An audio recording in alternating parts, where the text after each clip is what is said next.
안녕하세요. 웹 프론트엔드 개발자 문태훈입니다. 오늘은 변수 쉐도잉, Variable Shadowing에 대해서 간단히 이야기해 보려 합니다.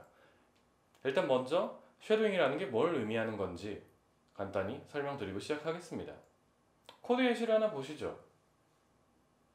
가장 간단하게 볼 수 있는 쉐도잉 예제입니다.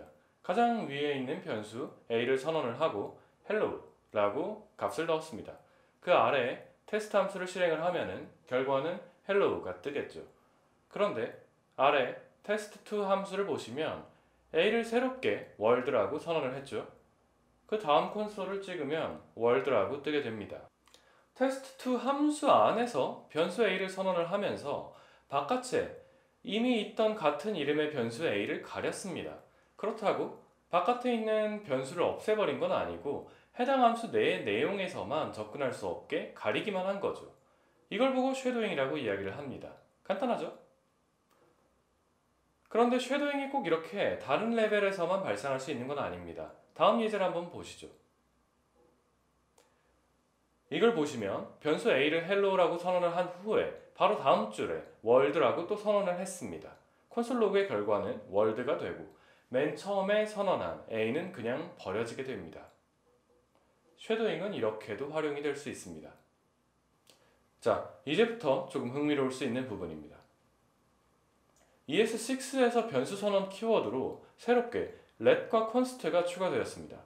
그런데 예전에 있던 var와 let, const는 이 변수 쉐도잉 허용 여부가 서로 다릅니다. 이 예제 코드를 한번 보시죠. 이렇게 let과 const는 같은 레벨에서의 변수 쉐도잉을 허용하지 않습니다.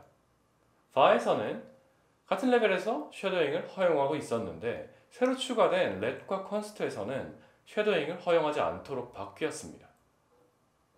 이 말은 자바스크립트에서는 같은 레벨 쉐도잉을 좋지 못한 개발 패턴으로 생각하고 있다.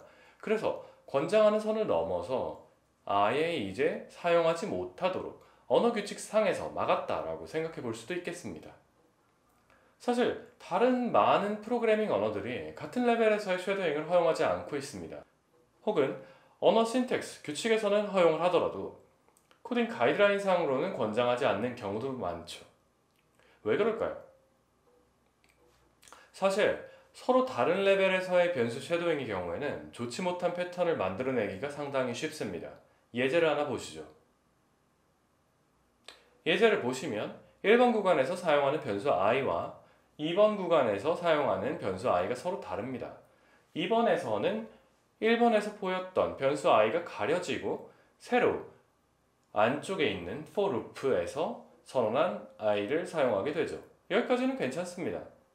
그런데 3번 구간을 보시면 다시 1번에서 사용하던 i와 동일한 i를 사용하게 되겠죠. 로직상 문제가 있는 건 아니지만 이게 조금만 코드가 더 길어지고 복잡해지면 여기서 쓰는 변수 i가 어떤 i인가 상당히 헷갈리게 될 거라고 저는 생각을 합니다.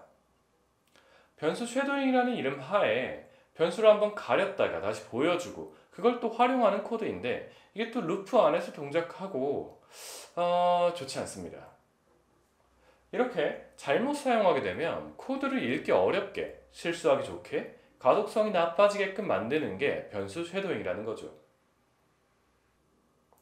그렇다면 다시 돌아와서 같은 레벨의 변수 쉐도잉에 대해서 한번 다시 생각해 봅시다. 이런 식의 코드는 어떨까요? 다른 레벨에서의 변수 쉐도잉이랑 같은 레벨에서의 변수 쉐도잉은 정말 큰 차이가 하나 있습니다. 이 코드처럼 동일한 레벨에서의 쉐도잉은 가려지는 변수를 정말 완전히 가려버려서 다시 쓸 수 없게 만든다는 점입니다. 이 말은 적어도 아까 다른 레벨에서의 쉐도잉처럼 갑자기 이제 가려졌던 변수가 나중에 다시 등장할 걱정은 하지 않아도 된다는 겁니다. 그럼 같은 레벨 쉐도잉은 무엇이 좋지 못한 걸까요? 예전에는 저도 막연하게 변수 재선언은 막는 게 옳다라고 생각을 했습니다. 그런데 요즘에는 잘 모르겠습니다. 예제를 하나 더 보시죠. 외부 URL을 부르기 위한 흔한 패치 예제입니다. const 사용할 때 변수 재선언이 안 되기 때문에 위에처럼 써야 합니다. 아래 코드는 동작하지 않습니다. 변수 response는 fetch를 한번 해오고 JSON으로 바꿔서 변수 result에 저장을 한 뒤에는 사용이 되지 않습니다. 그런데 위 예제대로면 result 구문 아래에서 다시 response를 참조해서 호출하려 한다고 할 때 막을 방법은 없습니다.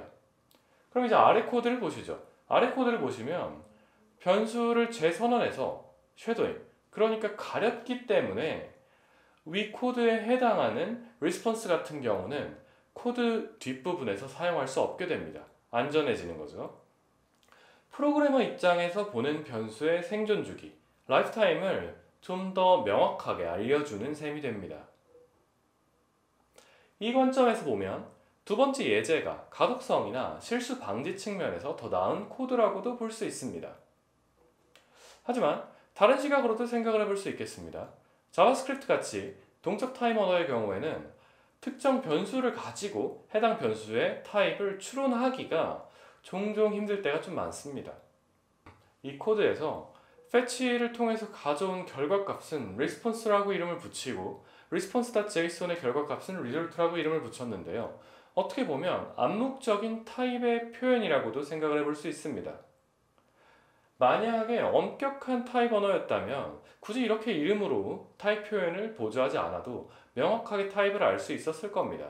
그런데 자바스크립트는 그렇지가 않고, 그러다 보니 헷갈리지 않게 만들기 위해서, 다른 방향에서의 가독성을 좋게 만들기 위해서 변수 쉐도잉을 허용하지 않는다 라고도 생각을 해볼 수 있는 거죠.